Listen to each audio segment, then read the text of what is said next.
If I say the phrase personality disorder, what do you think of? Psychopaths and serial killers? People like John Gacy or the fictional Patrick Bateman from American Psycho? Even those who are well versed in psychological disorders like depression, anxiety, and schizophrenia may have a shallow understanding of personality disorders, which can contribute to stigmas that are attached to them.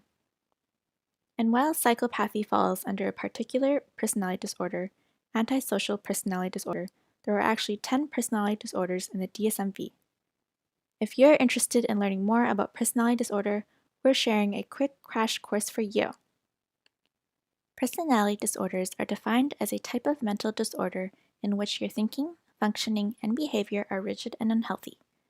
These unhealthy traits can cause significant problems and limitations in relationships, social activities, work, school, and other situations. The DSM sets out criteria for 10 personality disorders, and these disorders are grouped into 3 clusters or categories, clusters A, B, and C.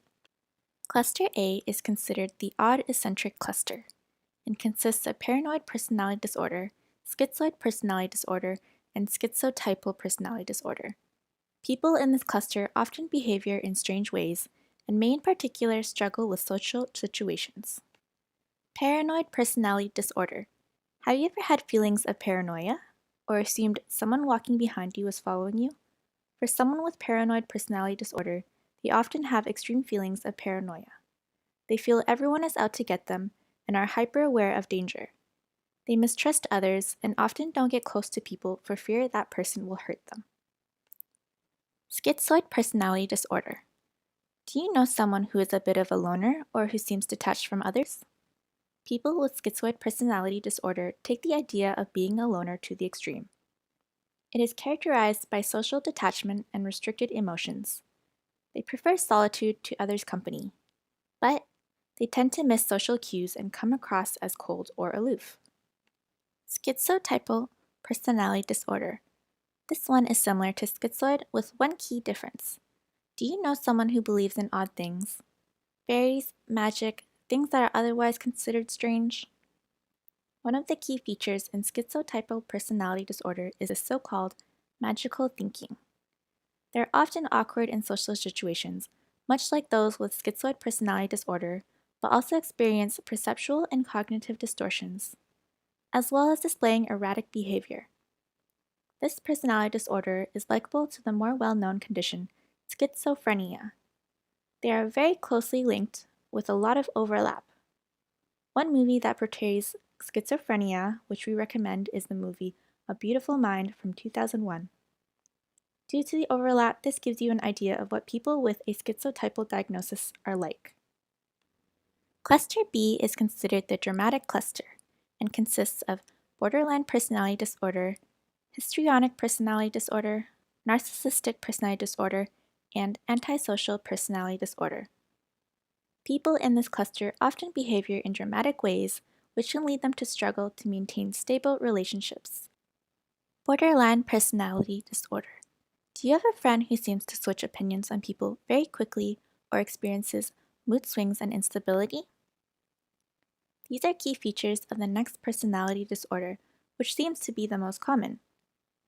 People with borderline have a big problem with instability, both in moods and in their sense of self. They may also tend to engage in risky, impulsive behaviors like drugs and self-harm.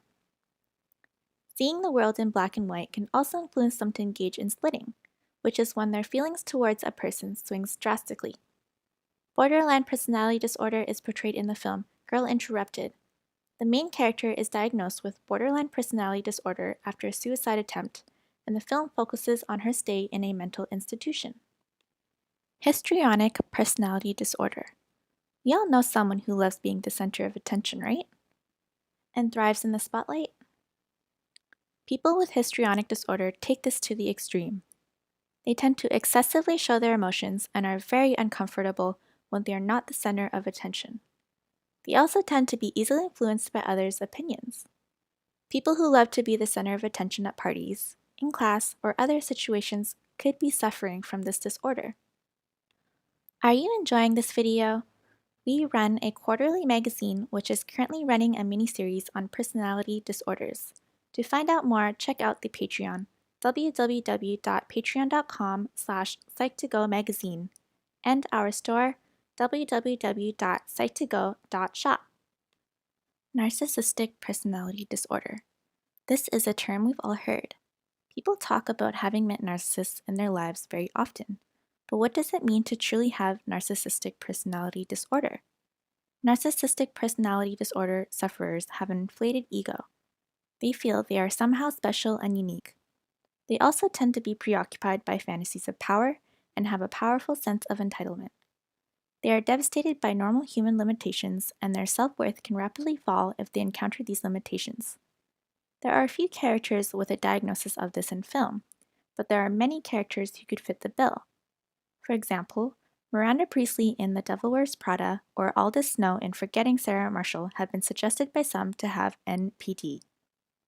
You'll also find articles on NPD, often portraying narcissists as abusers.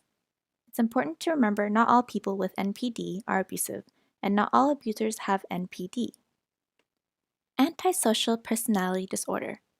This is another personality disorder people have often heard about. You might have heard it by the names psychopathy and sociopathy. The main issue in antisocial personality disorder is an utter lack of empathy. They tend to disregard others' feelings and can often engage in criminality. They also tend to be impulsive and typically don't feel remorse for their actions. As previously mentioned, serial killers such as John Gacy or fictional killers such as Patrick Bateman are examples of people with antisocial personality disorder. However, not all people with antisocial personality disorder go on to become killers or even break the law. Cluster C is considered the anxious cluster and consists of avoidant personality disorder, dependent personality disorder, and obsessive-compulsive personality disorder. People in this cluster often behave in very anxious ways, impacting on their lives greatly. Avoidant personality disorder. Do you know someone who seems to completely avoid others, or who's sensitive to criticism and feels rejected often? These are some of the key characteristics of avoidant personality disorder. The individual may be extremely sensitive to criticism and have chronic fear of rejection. Due to this, they tend to completely avoid social situations and social relationships. Like with schizoid personality disorder, they often come across as a loner, but unlike schizoid personality disorder, they have no desire to make friends. They have a chronically low self-esteem and don't feel good enough.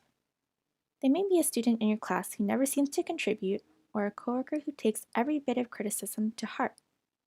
Dependent personality disorder. Do you know someone who seems to depend on others, who needs a lot of attention and care from people? As the name suggests, people with dependent personality disorder have a strong need to be taken care of. They often come across as very clingy, and they intensely fear losing the relationships in their lives. You might have heard people say they have codependent relationships. This very well could fall under dependent personality disorder. Obsessive-compulsive personality disorder. We all know a perfectionist who likes to get their own way. Obsessive-compulsive personality disorder is like this, but to the extreme. Those with obsessive-compulsive personality disorder are obsessed with order, control, and getting things done right. They are extreme perfectionists and struggle to work with others as they think everything should be done their way. They also tend to be tight with money, worrying about future events. Note, this is different to obsessive-compulsive disorder, which is an anxiety disorder. Which personality disorder did you find the most interesting? Would you like to know more about any of the disorders we discussed today? Feel free to like and share this video and subscribe to our channel for more content.